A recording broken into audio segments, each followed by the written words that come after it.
The cameras rolled, the lights dimmed. The band played a cheerful tune that did little to match the tension in the air.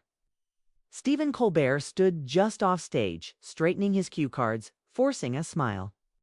He had interviewed presidents, prime ministers, and world-famous actors. But tonight, something felt off.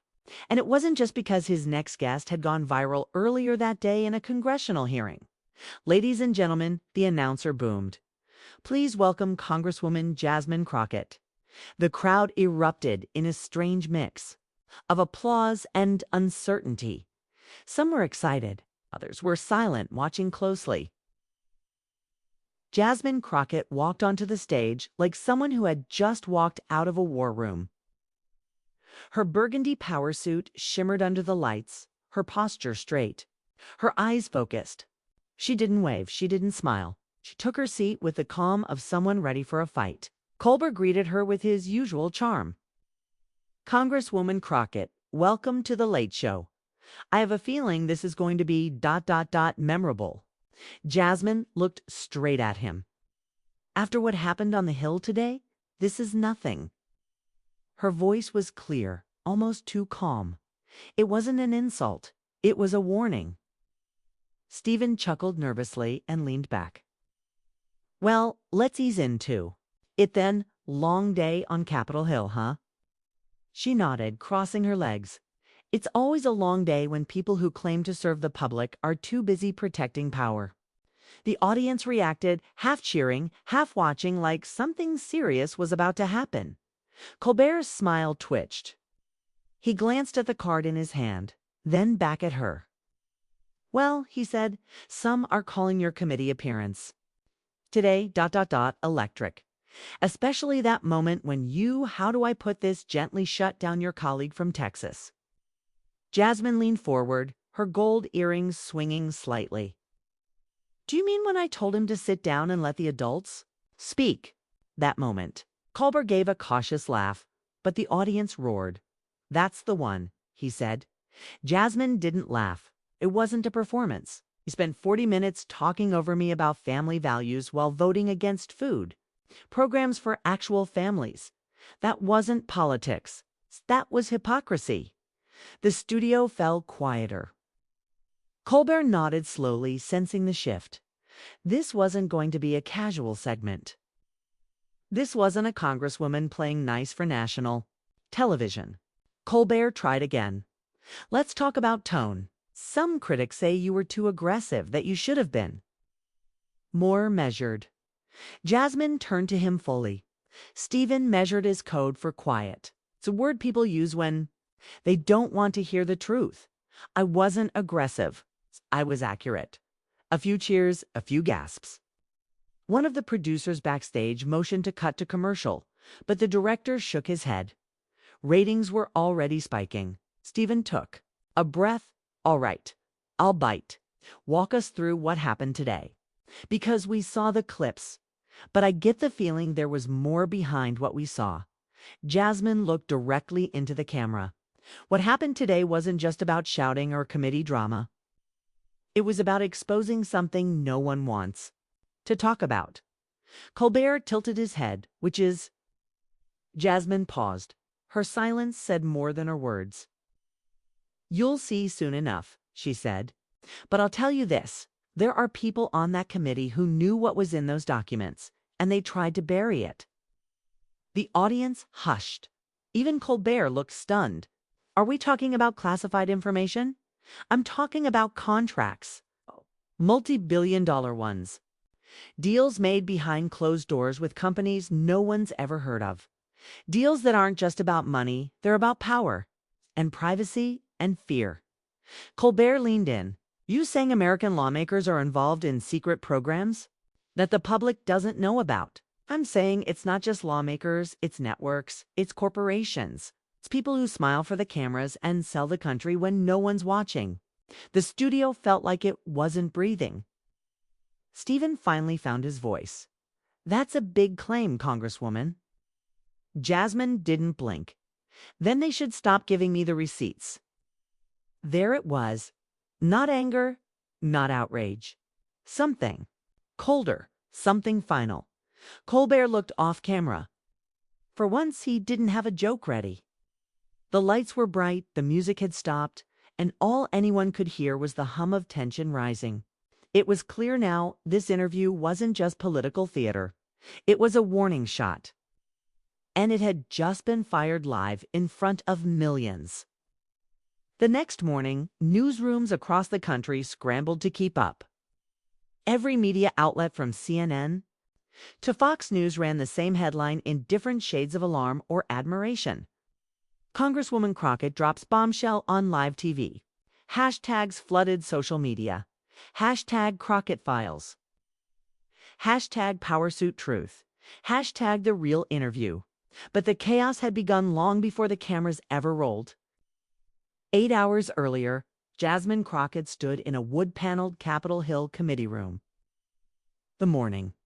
Light coming through the high windows did nothing to warm the air between her and the Republican majority on the oversight panel. Microphones buzzed. Nameplates gleamed. And at the center of it all was a sealed folder marked Classified. Oversight Briefing Section 73C. It was her first time seeing it in person. Jasmine had been tipped off days earlier by a junior legislative aide, someone with shaking hands and eyes that wouldn't meet hers. The file contained approval documents for a private intelligence contract. But the details were murky. The company listed, Dominus Global Logistics, had no known history with surveillance work. And yet the contract was tied to drone deployments, data farms, and international biometric tracking. When Jasmine raised the question during the hearing, the chairman cut her off mid-sentence. "Congresswoman, please stay on topic." "This is the topic," she had replied sharply. "Why is a logistics shell company receiving direct payments for foreign data collection under a domestic intelligence budget?" Whispers buzzed across the room. Laptops clicked shut. Eyes glanced toward the press section. That's when Congressman Keller from Texas leaned forward, voice dripping with condescension. "Congresswoman Crockett, I think you're confusing Hollywood fiction with national security. Maybe if you'd spent more time studying appropriations law and less time, sit down." "Sir," Jasmine interrupted, voice cold, "the adults are speaking." The room froze. Those 5 words, "sit down, sir. The adults are speaking," would become the moment everyone would talk about. But they were only the spark. The fire was coming. Now, back in her D.C. office, Jasmine paced. Her phone buzzed constantly. Aides scurried in and out. Some were excited, others scared. The interview had triggered something. Not just headlines. Something real. A tall woman in a gray blazer entered. "Congresswoman, there's someone here asking to see you." "No appointment." Jasmine stopped pacing. "Who?" The aide looked unsure. "He says he's former NSA. He didn't give a name. Just said you'd know him from the Alabama drop." Jasmine's face changed. That phrase. It wasn't public. Only a few people from her early investigative work knew it. "Let him in," she said. Moments later, a man in his 60s entered. Gray hair, weathered face, government eyes, the kind that had seen more than they ever said. "You made quite the scene last night," he said, without smiling. Jasmine crossed her arms. "That's the point." He sat down, placing a USB drive on her desk. "You don't know what's really in that file, do you?" "I know enough." "No," he replied. "You've only seen the cover." He slid the drive toward her. Dominus Global isn't just a shell company. It's a pass-through. Owned by a holding firm registered in Dubai, operated out of Tel Aviv, funded by a black budget arm of the State Department. Jasmine narrowed her eyes. "So, it's international." He nodded. "And it's worse than you think. They've already deployed over 3,000 biometric scanners across allied nations under the guise of health tracking. But they're building global profiles, DNA, gait, facial signatures, and the kicker. U.S. citizens' data is being mixed into it. Under an experimental surveillance exchange program." Jasmine sat down slowly, her breath shallow. And you're giving me this, dot, dot, dot. Why? Because the moment you opened your mouth on TV, he said, you became a target. A silence stretched between them. He stood up to leave. Be careful who you trust, and don't take any unscheduled meetings, even on Capitol Hill. Before she could ask his name, he was gone. Jasmine stared at the drive. Her phone buzzed again. It was a text from her press advisor. Stephen Colbert's team wants a follow-up statement. Network under pressure. You hit a nerve. She didn't respond. Instead, she turned back to her desk, plugged in the drive, and opened a folder labeled Project Oracle Phase 4. Inside, documents, photos, encrypted memos, and a name she hadn't expected. A name tied to the committee chairman. A name tied to the funding trail. Her pulse quickened. This wasn't just about policy anymore. It was a power play stretching across borders. Corporations, intelligence agencies, and late-night TV was only the tip of the iceberg. She reached for her phone and dialed. Stephen, she said when he answered. Your network might want me to apologize, but I think the American people need to see what's next. He paused on the other end. I thought you might say that, he replied quietly. We're live tomorrow. And just like that, the next act began. It was 3:14 a.m. when the email arrived. Subject line: Keyhole access emergency protocol only. No sender, no signature. It's just an encrypted zip file with a single video. Jasmine Crockett stared at the screen in her apartment, wrapped in a gray robe, the glow of the laptop flickering against her face. The city outside was silent, but her mind was racing. The USB drive had revealed only part of the picture. This file, this sudden message felt like something else. Like someone was watching her, watching them. She hesitated, then clicked. The video began with black and white surveillance footage. Quiet corridor, government building, timestamp. 2 months ago. A man in a gray suit walked briskly through a restricted hallway. In his hand, a briefcase. The image zoomed in. His ID badge visible for only a second, but it was enough. Representative Alan Whitaker, chairman of the Oversight Committee, entered a secured room. Moments later, a figure followed, no badge, no name tag, but holding what appeared to be a Dominus Global brief. The two shook hands. Then the feed cut to static. Jasmine leaned back in her chair, her breath stuck in her throat. Alan Whitaker, her rival on the committee. The man who cut her off mid-question, who mocked her as emotional, unqualified, unhinged. And now there he was, in a restricted hallway, walking directly into a meeting that, according to official logs, never happened. She looked down at the drive again, then to her phone. She scrolled to Stephen Colbert's number and hovered over it. Not yet. First, she needed to make sense of what she had. Her TV buzzed on in the background. CNN, a panel was dissecting the fallout from her appearance on The Late Show. 2 pundits defended her. One called her a dangerous radical. The fourth, a former intelligence officer, spoke carefully. What makes Crockett's outburst different, he said, isn't just her tone, it's the timing. The committee hearing earlier that day was closed for a reason. If she has information the public isn't supposed to see, that's not just drama. That's explosive. Another panelist chimed in. Then why go on Colbert? Why not call a press conference? The former officer replied coldly, because sometimes the safest place to spill truth is where no one expects it. Jasmine muted the TV. Safe. Nothing felt safe anymore. She turned back to her laptop and began scanning through the documents from the drive. A new contract caught her eye-coded Project Oracle Phase V. It detailed plans for predictive net behavior modeling, real-time scanning of protest patterns, heat maps of unrest zones, and most disturbingly, it's a sub-program called Influx, a data pipeline combining social media, health records, and consumer habits into a unified algorithm controlled by a private defense firm. Dominus Global wasn't just monitoring people, they were learning how to control populations.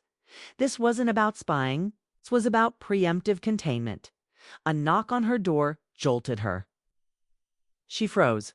3 sharp taps. Then silence. She looked. At the clock, 3:47 a.m., no one should be there.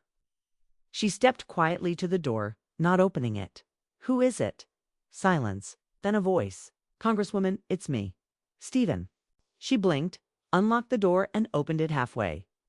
Colbert stood in the hallway, unshaven, holding a coffee in one hand and a flash drive in the other. "I think we're in the same storm," he said quietly. "And we just stepped into the center of it." She let him in, locking the door behind. "What are you doing here?" she asked. He handed her the flash drive. "That was slipped under my dressing room door 20 minutes after your segment ended," he said. "It contains internal network emails. Someone on my team tried to spike the broadcast, claimed you were a national security risk, said we'd be in violation of something called OPSEC Order 77. Ever heard of it?" She shook her head slowly. He continued. "They said if we aired you again, the FCC might pull our license." Jasmine narrowed her eyes. "That's not just censorship. That's federal intimidation." Colbert nodded. "And yet no one's denying the content of what you said." They stared at each other for a long moment. Then she turned her laptop toward him and hit play on the surveillance.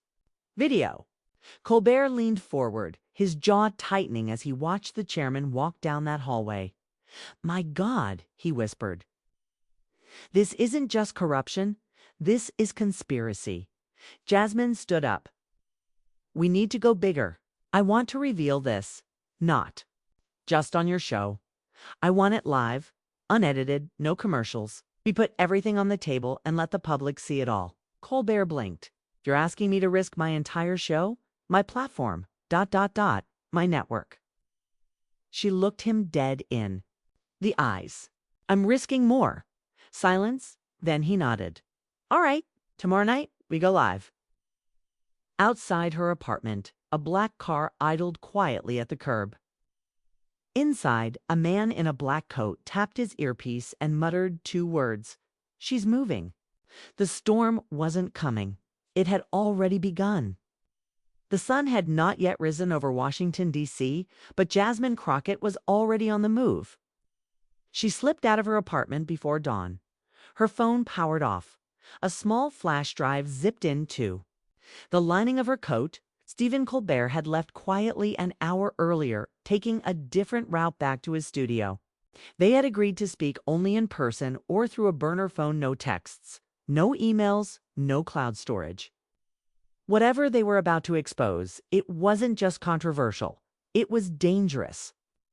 By 6:45 a.m., Jasmine stood in front of a small coffee shop just off Massachusetts Avenue. A man was already waiting. Former intelligence officer, now a whistleblower, known only as Gale. Gray coat, weathered face, no smile. "You were followed," he said plainly, not as a question. Jasmine stiffened. "You're sure?" He nodded once. 2 cars. One unmarked sedan, one government plate. "They've been rotating since you left your place." "Who are they with?" He shrugged. "Could be DOJ, could be private contractors." That's how they operate now. Blurry lines. Zero accountability. She handed him the drive. "I got this from a USB mailed to my office. No return address." Inside were documents showing backdoor funding from Dominus Global to certain members of the Oversight Committee. Gale plugged the drive into a secure tablet. His eyes moved fast. He whistled under his breath. "This confirms it," he muttered. "They're using predictive data models to anticipate political threats and then neutralize them before they escalate." Jasmine frowned. "Neutralize? You mean discredit? Isolate? In some cases, eliminate." She felt the air thicken around her. For the first time in years, she felt the fear deep in her chest. "This isn't just about surveillance," she said. "It's about preemptive political warfare." Gale nodded grimly. "They've built the perfect machine. They call it Oracle. But the part no one talks about is the second phase, real-world targeting. coordinated media attacks, weaponized rumors, even financial interference in campaign donations. All powered by AI and protected under national security exemptions. Jasmine sat down hard. That's why they tried to shut down my Colbert interview, she said slowly. It wasn't about what I said, It was about what they knew I had. Gail leaned in. You go public with this, they'll make you the face of every radical conspiracy. They'll call you unstable, erratic, vindictive. Your political career might not survive. Jasmine looked him dead in the eyes. My career isn't the point. The truth is, he nodded again. Then you'll need proof stronger than this. They'll say it's doctored, leaked, fake. You need one thing they can't deny. She raised an eyebrow. Which is testimony, he said, from someone inside.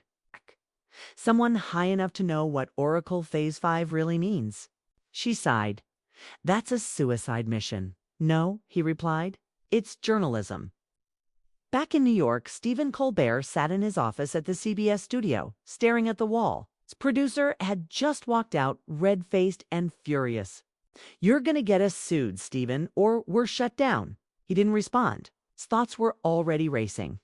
They had just finished editing the teaser for tonight's show. But Colbert had refused to submit it for legal review. The producers were panicking. Even the network president had called. What exactly is Crockett planning to reveal? Hey? Had asked. Colbert didn't answer. Not because he didn't know, but because if he said it out loud, someone might intercept it. Instead, he picked up the burner phone Jasmine had given him and dialed the one number programmed in. She picked up after the first ring. We found a source, Jasmine said quietly. Someone from inside Oracle. But they want protection. Colbert's voice was steady. We'll blur their face. Change their voice? No, she replied. Not that kind of protection. They want congressional immunity. They'll only speak if they know they won't be charged under the Intelligence Secrecy Act. Colbert exhaled. That's above my pay grade. It's not mine, she said. I'll make the call. There was a long pause.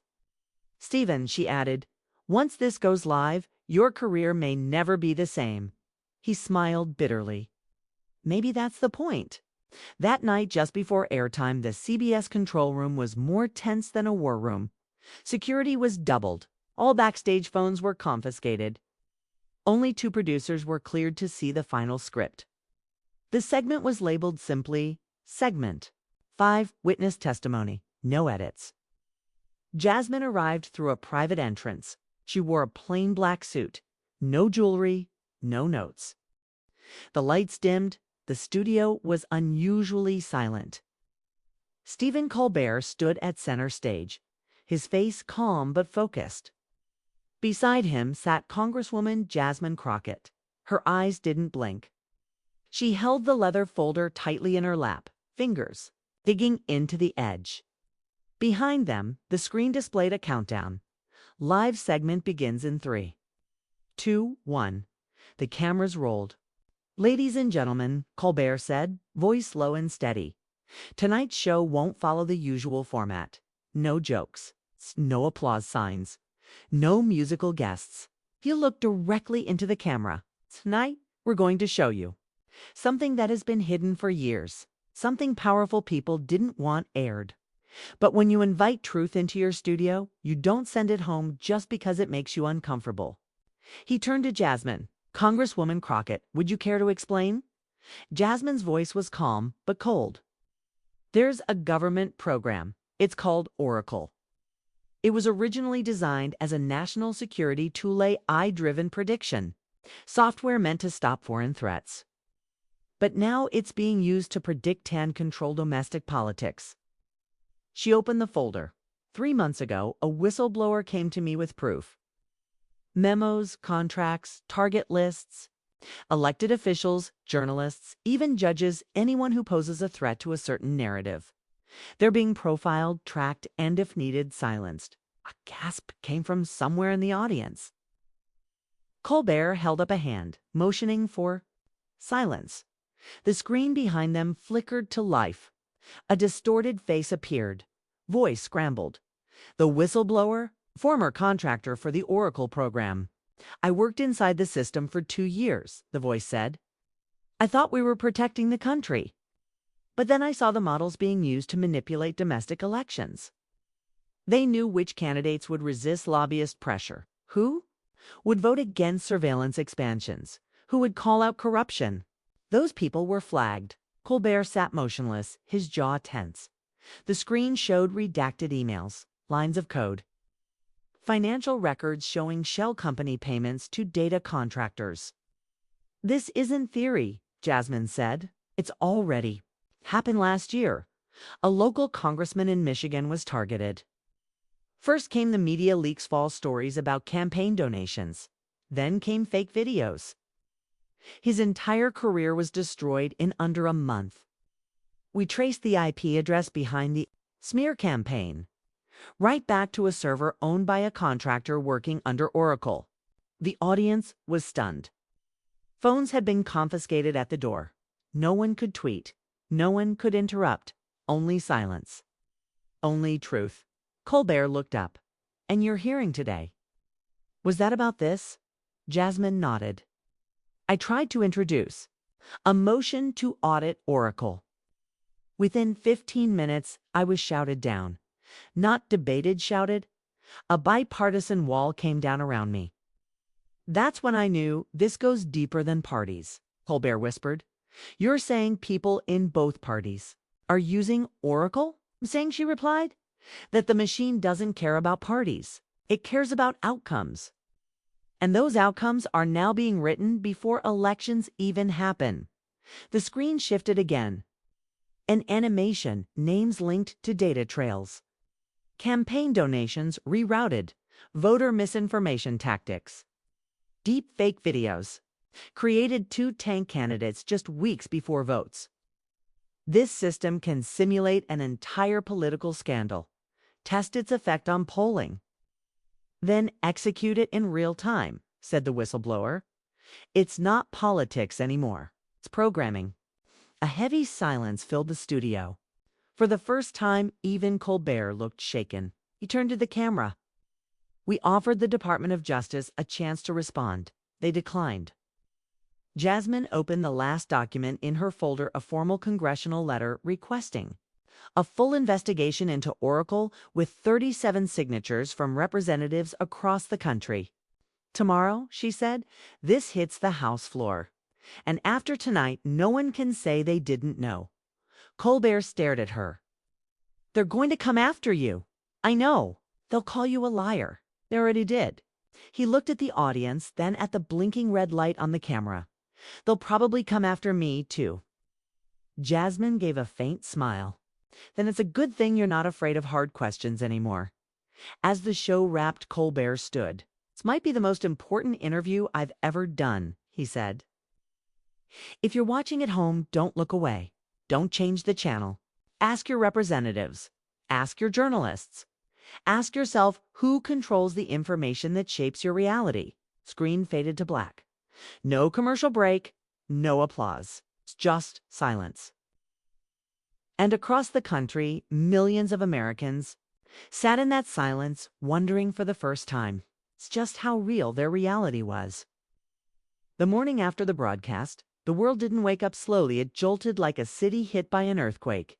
Newsrooms from Washington to Los Angeles were buzzing before sunrise. Phones rang nonstop. Screens lit up with alerts, trending hashtags, and headlines in red.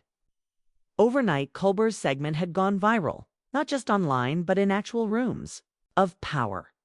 Hashtag Oracle Exposed was now the #1 topic across every platform. Inside the Capitol, chaos began before Congresswoman Jasmine Crockett even arrived. The clip of the testimony, her direct accusations, and Colbert's closing. Words were being played on loop. It wasn't just a scandal. It was a political emergency. Republican Congressman Randall Spence, a powerful committee chair who had clashed with Crockett before, held a closed-door meeting just after 8 a.m. His staff scrambled to gather talking points. He paced the room like a general at war. She's destabilizing trust in federal agencies, he barked. She wants to burn the house down to get attention. One of his aides hesitated. Sir, what if it's true? Spence stopped walking. Then, God help us. On the other side of the Capitol, Jasmine Crockett entered the building through a side entrance. Aides shielded her from cameras. Her face was composed, but her heart beat like a war drum. She had never imagined that one night of truth would turn into this level of firestorm. At her office, 3 voicemail inboxes were already full. One was from a former CIA analyst, another from a journalist who had just lost access to White House press briefings. The third was anonymous. Stop, before they make you stop. She stared at her phone for a long time. Then she picked it up and dialed Stephen Colbert. He answered on the first ring. They cut my segment in the online replays, he said immediately. CBS scrubbed the testimony. They're saying it violated legal protocols. Voice was low. They're scared. Are you? He asked. Yes, she said. But that doesn't mean I'm done. She hung up and turned to her chief of staff. Get me the House floor schedule. I'm not backing down. At noon, Jasmine walked into the House chamber like a soldier entering enemy territory. The room buzzed. Eyes followed her. But she didn't flinch. She stepped to the microphone. I submit to the House an emergency motion, she said clearly, calling for the formation of a bipartisan investigative subcommittee on the Oracle program and its applications within U.S. political infrastructure. The speaker, visibly rattled, hesitated. The floor will review the motion for procedural legitimacy. Jasmine interrupted. We don't have time for procedure. Our democracy is being coded in a lab while we're stuck in committee. Gasps echoed through the chamber. On the same day, across town, a different kind of panic unfolded. In a cold modern office tower that didn't have a name on the front, a meeting of intelligence contractors had begun. It was not public. It was not recorded. We need to assess Crockett's next move, said one man in a gray suit, his ID badge hidden under his lapel. Her office received 2 new data leaks this morning, said another. One came from inside Oracle itself. Silence fell. Then came a single command. Begin the lockdown protocol. Meanwhile, Jasmine's team received an encrypted file with a note. This is the real Phase V. What you saw on Colbert was just a trial version. This one is already operational. Her assistant opened the file on a secure tablet. What they saw chilled them all. Names, photos, IP addresses, behavioral models. Every entry was tagged with a single word: suppress. Journalists, union, leaders, judges, even a few sitting senators. Crockett grabbed the tablet and whispered, "They're not trying to win elections. They're trying to remove obstacles before elections even begin." At that moment, her office lights flickered. Then the Wi-Fi dropped. Her chief of staff checked the router. "This isn't a tech issue," he said. "It's being jammed." She stood still for a moment, thinking fast. Get the physical copies, everything, lock it up, and prep the press conference. That night, as the Capitol braced for media, Frenzy Colbert stood alone in his studio, staring at the empty stage. He'd been ordered not to mention Oracle again. He'd received a formal warning from CBS Legal. Any further unauthorized investigative segments will result in suspension. But he also received a handwritten note. No return address. Just 2 words. Thank you. It was signed with a name he hadn't heard in years. A whistleblower who had vanished after testifying about the Patriot Act. Something had awakened. Not just in Congress, not just in media, in the people. And no AI in the world could predict what would happen. Next. Night fell over Washington, but the city didn't sleep. Every major news outlet had pivoted to a single story: Oracle. A word that once meant myth and mystery, now triggered fear and fury across political lines. Journalists scrambled for sources. Lawmakers scrambled for cover. And Representative Jasmine Crockett stood at a podium facing dozens of flashing cameras. "I am not a conspiracy theorist," she began. I am a member of Congress, and I've seen the documents. I've read the memos. I've watched the algorithms in action. Oracle is not a theory, it's a system. System designed to neutralize political threats through manipulation, disinformation, and predictive sabotage. Her voice didn't shake, not once. Outside the press hall, people gathered, protesters, activists, regular citizens. They held up signs that said things like, "We are not data, defund Oracle, and truth over code." Crockett looked up from her notes. This is not about left or right. It's about power that's unaccountable. Power that lives in shadows, coded in silence. The press conference ended in thunderous noise. Reporters shouted questions. Microphones chased her as she stepped down, but Crockett didn't answer. Her eyes were locked on something else, a young staffer holding up a phone. "Congresswoman," he whispered, "you need to see this." She took the phone. On the screen was a live broadcast. Stephen Colbert, against orders from CBS, against advice from lawyers, he had gone live. The studio was dark. No audience, just him and the camera. "I was told not to speak," he said, voice steady. But silence is not neutral. Silence helps the lie win. He looked into the lens. "So here's what I know," Colbert began, listing facts about Oracle, about whistleblowers, about patterns in political takedowns that looked random until you connected the data points. He confirmed that CBS had attempted to block the segment. He admitted that his team had been followed. "Okay, they wanted us to stop," he said. "But when journalists are told to stop, that's when we go harder." Jasmine stared at the phone, in her hand, her breath catching. Then Colbert's tone changed. "I've also received something else. A second leak. From inside Oracle." The screen behind him lit up with a digital map, cities, names, tags, red flags. But this time, it wasn't just politicians or media. It included activists, teachers, even teenagers running online petitions. Colbert paused. This system doesn't just target public figures. It's already being used to shape public opinion before you even form one. In that moment, everything shifted. The story wasn't just about politics anymore. It was about control, about freedom, about the right to think freely without being nudged, flagged, or erased. Back in her office, Jasmine turned to her team. "We go national. We take this to every channel, every platform." One aide spoke up. "But they'll attack you harder now. Personally, legally, maybe worse." Jasmine nodded, then let them come. But we don't stop. Across the country, ordinary people started organizing. Data experts volunteered to analyze Oracle's leaked code. Independent media platforms began live threads breaking down the systems in real time. Hashtags turned into meets. Meets turned into protests. And within 24 hours, a bipartisan group of lawmakers announced a motion to suspend Oracle operations and investigate all related contractors. But not everyone was ready to surrender. Inside a sleek glass tower in Northern Virginia, a man in a blue suit stood looking at a massive wall of screens. Every feed was about Oracle. Jasmine, Crockett, Colbert.